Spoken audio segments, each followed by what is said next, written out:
اثر رسوخ ہے وہ کم سے کم ہوتا چلا جائے. تو آپ کو کچھ ایسا نظر آتا ہے مستقبل قریب میں کہ ایران کے ساتھ باقی ممالک کے تعلقات جو ہے وہ نارمل ہو جائیں گے اور یہ سفارتی معاملات آپس میں چلتے رہیں گے اور اس طرح چلتے چلتے جو ایک امریکی اثر رسوخ ہے اس میں کمی واقع ہوگی؟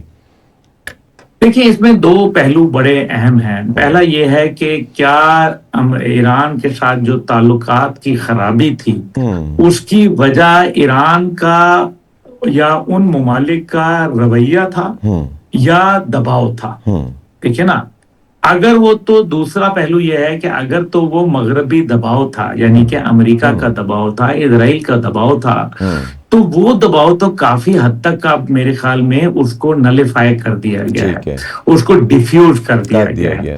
اور اگر یہ واقعی رنجش عربی اور عجمی کا معاملہ تھا, مسلک کا معاملہ تھا, تو ظاہر ہے پھر الوی صاحب ایک دن میں تو یہ معاملات ہوتے نہیں ہیں, ایک دن میں خراب بھی نہیں ہوتے, نہ ایک دن میں یہ بنتے ہیں, اس میں ٹائم لگ سکتا ہے. لیکن جب ایک طاقت ہوتی ہے مسلمہ, دیکھیں یہ ایک ریالٹی ہے, جب اسرائیل نے اپنے کل پرزے پھیلانے شروع کیے امریکہ کی بالکل فل بیکنگ کے اوپر, تو مجبور ہو کے وہ کہتے ہیں نا مرتا کیا نہ کرتا, عرب دنیا کے کئی ممالک نے ان کے ساتھ سفارتی تعلقات بحال کر لیے, حالانکہ ان سے ان کو کوئی فائدہ نہیں تھا, لیکن دباؤ کی کیفیت تھی. اسی طریقے سے ایران کے اوپر بھی. لیکن اب وہ ایک ریالٹی ہے, یعنی کہ تیل بھی ہے, گیس بھی ہے, دیگر معدنیات بھی ہیں, اور پھر ہرمز بھی ہے.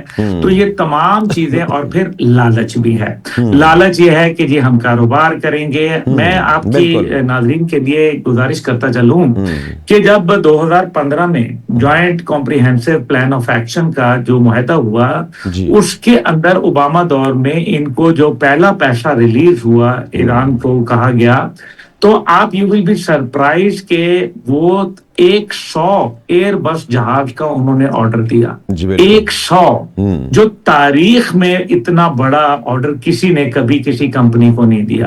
تو یعنی کہ کیپیسٹی ہے. دیکھیں اگر یہ ایران سے آپریٹ کرنا شروع ہو جاتا ہے, جہاں کاروبار بھی ہے, تیل بھی ہے, اور اب $300 بلین بھی ان کو ملیں گے جو کہ انہوں نے کنسٹرکشن اور ریہیبلیٹیشن کے لیے استعمال کرنے ہیں, تو دنیا کی کمپنیاں تو ٹھیکے لینے کے لیے وہ پر تول کے نہیں بلکہ پر پھیلا کے بیٹھی ہوئی ہیں. تو یہ تو پھر اس کا مطلب ہے کہ لوگ دبئی کو بھول کے ایران کا سفر کرنا شروع ہو جائیں گے. It is just a matter of time.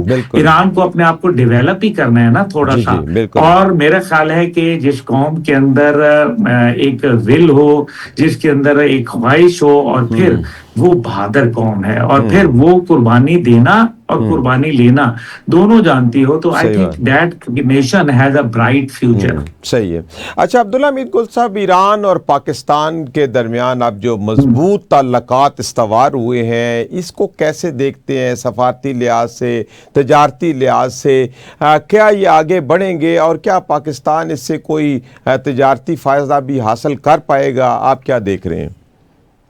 دیکھیں اگر آپ سچی بات پوچھیں تو اگر تو آڈینس کو خوش کرنا ہے تو اور بات ہے, پھر میں وہ والا بیان دے دیتا ہوں. لیکن اگر آپ تو باخبر ہیں, آپ ہمیں اصل خبر بتائیں. دیکھیں اصل بات یہ ہے کہ ایران کے ساتھ وہ چاہتے ہیں, اور آپ نے ان کا عملی نمونہ دیکھ لیا, صدر مسعود پزشکیان کا ابھی 7 محرم کو, آپ ماشاءاللہ اہل تشیع کے جو ایک خیالات ہیں اور ان کو بھی جانتے ہیں, ان کے جو احساسات محرم میں ہوتے ہیں, اور پھر 7 محرم جو ہے وہ حضرت علی اصغر کی شہادت کا دن ہے. تو اب آپ مجھے بتائیں کہ 7 محرم کو وہ پاکستان آئے ہیں, تو آپ پھر سمجھ رہے ہیں کہ کتنا اہم ہے پاکستان ان کے لیے. اچھا یہ بات پہلے بھی ان کے تمام صدور سے میں تو ملتا رہا ہوں, میری 1 to 1 ملاقاتیں رہیں, آج کی نہیں خواہش. پاکستان کے ساتھ وہ بہت کرتے ہیں, لیکن وہ کیا کہتے ہیں, وہ کہتے ہیں کہ جی ہم ڈالر میں نہیں ٹریڈ کریں گے, ہم کریں گے تو آپ کی کرنسی میں کریں گے, ایرانی کرنسی میں کریں گے, یا مال کے بدلے میں مال لیں گے. آپ ہمیں بارٹر ٹریڈ دے دیں, ہمیں فروٹ دے دیں, ہم آپ کو جو ہے وہ تیل دے دیں گے, آپ ہمیں چاول دے دیں, ہم آپ کو جو ہے گیس دے دیں گے, وغیرہ وغیرہ. اب یہ چیزیں تو وہ چاہتے ہیں، اور وہ یہ بھی چاہتے ہیں کہ پاکستان ان کے ساتھ کھلا کے ٹریڈ کرے، جس کی تقریباً ایک تخمینہ جو میں نے لگایا ہے وہ 35 سے 36 بلین ڈالر پہلے سال ہوگا۔ یعنی کہ اب یہ فسکل ایئر 2026 سے 27 کا شروع ہوا تو آپ اندازہ کریں کہ اس سال میں 36 بلین ڈالر ہم ان کے ساتھ تجارت کر سکتے ہیں۔ لیکن اب یہاں ایک دو مسئلے آ گئے۔ پہلی بات یہ ہے کہ جب ایران کے اوپر پابندی ہٹی تھی دوران جنگ تو پاکستان نے تیل ان سے کیوں نہیں خریدا؟ اب یہ کہا جاتا ہے کہ جبکہ انڈیا نے تو خرید لیا۔ اب کہا یہ جاتا ہے کہ نہیں جناب، وہ تو اصل میں مسئلہ یہ ہے کہ جی وہ تو ان کا آئل بھاری ہے بڑا، اور وہ ہمارے یار پورے بلوچستان میں استعمال ہو رہا ہے، تو کراچی میں استعمال ہو رہا ہے، حیدرآباد میں ہو رہا ہے۔ اچھا، ایک اصل بات بھی بتا دیں عبداللہ حمید گل صاحب، ایک آخری سوال ہے کہ کیا ابھی بھی جیسے ایک پرسپشن پایا جاتا ہے کہ ایران کے ساتھ پاکستان کو ٹریڈ کرنے کے لیے، گیس پائپ لائن ڈالنے کے لیے، کیا ابھی بھی امریکہ کی طرف سے کوئی آشیرواد کی ضرورت ہے کہ اب پاکستان اور ایران کھلے طور پر ایک دوسرے کے ساتھ معاہدے کر سکیں گے؟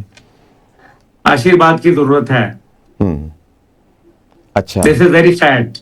This is very sad. We must, stand firm, tall. ہمیں کھڑا ہونا پڑے گا، ہمیں بتانا پڑے گا۔ امریکن کسی کے دوست نہیں ہوا کرتے حضور والا۔ ابھی انہوں آواز بریک ہو رہی ہے آپ کی۔ جی آپ کو آواز آ رہی ہے؟ جی آواز آ رہی ہے؟ جی آ رہی ہے، جی بولیے۔ میں نے کہا جی ابھی آپ کو یاد ہوگا کہ بی ایل اے اور مجید بریگیڈ کے اوپر امریکہ نے، آسٹریلیا نے، برطانیہ نے خود پابندی لگائی تھی کہ اور دہشت گرد قرار دیا تھا۔ جب پاکستان آرٹیکل 1267 کو استعمال کرتے ہوئے یونائٹڈ نیشن گیا اور کہا کہ جناب ان پہ سفری پابندیاں، ان کے اوپر معاشی پابندیاں، ان کے اوپر سوشل میڈیا کی پابندیاں عائد کی جائیں جیسے ایک دہشت گرد تنظیم کے لیے کی جاتی ہیں، تو امریکہ نے کہا اور ثبوت دو۔ تو بابا تم کو جب ثبوت دیے، تم نے جب ان کو دہشت گرد قرار دیا تو کیا ثبوتوں کے بغیر دیا تھا؟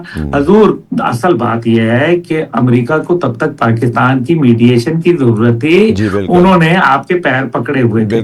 اب ان کو نظر آ گیا کہ معاملہ تو ہو ہی گیا، تو انہوں نے اچانک آنکھیں دکھانے، یہ کسی کے یار نہیں ہے، اپنے سگوں کے نہیں ہوتے تو غیروں کے کیا ہوتے ہیں؟ تو اصل مسئلہ یہ، آپ مجھے بتائیں ایپسٹین فائل جو اپنے ملک کی 13 سال 11 سال 14 سال کی بچیوں کے ساتھ زیادتی کے مرتکب ہوئے ہوں، وہ بھلا کسی کے سگے ہوں گے؟ تو جناب بات یہ ہے کہ آپ کو افسوس یہ ہے کہ آپ کو اب کھڑے ہو کے یہ کہنا چاہیے کہ ہمارے لیے بھی you have to do more. اب تمہارا کام ہے ڈو مور کا، ہمارا کام نہیں ہے۔ اب ہم اپنے نیشنل انٹرسٹ میں سوچیں گے۔ آپ یہ دیکھیں کہ پیٹرول اور ڈیزل کے اوپر یہاں سے، مطلب یہ سرکاری ڈاکہ ہی کہوں گا میں اس کو، کہ آپ جو ہے وہ ایک طرف لیوی بڑھا کے 1.5 روپے آپ نے احسان کیا پیٹرول کی قیمت، جبکہ آپ نے کہا تھا کہ انٹرنیشنل جیسے ہی یہ جنگ بند ہوگی تو جو فروری 2026 کی قیمتیں ہیں وہ آ جائیں گی، تو وہ نہیں ہوئی۔ یہ کیونکہ یہ سمجھ رہے ہیں کہ یہ قوم میں سخت ہے جی، وہ 300 روپے کا بھی ڈلوا لیں گے۔ نہیں ہے، حقیقت یہ نہیں ہے اس قوم میں سخت۔ اس بیچارے مجبور مرتا کیا نہ کرتا، وہ کیا کرے؟ وہ اپنے کاروبار پہ بھی نہیں جائے گا، بچوں کا پیٹ پیسے پالے گا۔ اگر وہ ویگن میں جائے گا تو اس کا ٹائم بھی زیادہ لگے گا، بیچارہ موٹر سائیکل میں مر کے وہ لیٹر پیٹرول ڈلواتا ہے۔ جی صحیح کہہ رہے ہیں، کریں ظلم، یہ ظلم ہے قوم کے ساتھ۔ صحیح ہے۔ تو آپ کیا سمجھتے ہیں پھر ہمارے حکمرانوں کو اس وقت کھڑا ہونا چاہیے، اپنے حق کی بات کرنا چاہیے، اور پھر خاص طور پر جو عوام مہنگائی کی چکی میں پس رہے ہیں اور حکومت ٹس سے مس نہیں ہو رہی، کیا اس وقت ہائی ٹائم ہے کہ تھوڑا بہت عالمی سفارتکاری سے نکل کے ہم اپنے عوام کے بارے میں بھی سوچیں؟ ہاں اللہ کرے ایسا ہو، لیکن وہ کہتے ہیں نا غضب کیا تیرے وعدے پہ اعتبار کیا۔ یہ عوام کا جو کاروبار ہے یہ کس ملک میں ہے، آپ مجھے بتا سکتے ہیں؟ جی بالکل، آپ صحیح کہہ رہے ہیں، یہ معاملات تو ایسے ہی ہیں۔ نہیں، یہ عوام کا جو غریب عوام ہے یہ کس ملک میں کاروبار کر رہی ہے؟ یہ پاکستان میں کر رہی ہے، اور کہاں کر رہی ہے؟ پاکستان میں۔ یہ بالکل آپ نے درست جواب دیا۔ یہ جو حکمران ہیں ان کے کاروبار کس ملک میں ہیں؟ یہ تو پوری دنیا میں پھیلے ہوئے ہیں۔ تو پھر وہ ڈالر کا احترام کریں گے یا پاکستانی قوم کا؟ حضور بات ختم ہو گئی۔ جی بالکل، آپ صحیح کہہ رہے ہیں، بالکل صحیح اشارہ کیا آپ نے۔ بہت شکریہ عبدالحمید گل صاحب، آپ نے وقت نکالا اور پروگرام میں شامل ہوئے۔